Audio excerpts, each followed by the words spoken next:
صبح کو قرآن پڑھا کرو، کیونکہ صبح کے وقت قرآن کا پڑھنا فرشتوں کی حاضری کا موقع ہوتا ہے۔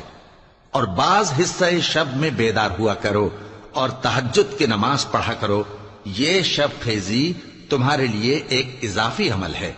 امید ہے کہ اللہ تم کو مقام محمود پر فائز فرمائے۔ اور کہو کہ اے پروردگار، مجھے مدینے میں اچھی طرح داخل کیجو اور مکے سے اچھی طرح نکالیو، اور اپنے ہاں سے زور و قوت کو میرا مددگار بنائیو، اور کہہ دو کہ حق آ گیا اور باطل نابود ہو گیا، بے شک باطل نابود ہونے والا ہے۔ اور ہم قرآن میں وہ چیز نازل کرتے ہیں جو مومنوں کے لیے شفا اور رحمت ہے، اور ظالموں کے حق میں تو اس سے نقصان ہی بڑھتا ہے۔ اور جب ہم انسان کو نعمت بخشتے ہیں تو روح گرداں ہو جاتا ہے اور پہلو پھیر لیتا ہے، اور جب اسے سختی پہنچتی ہے تو نا امید ہو جاتا ہے۔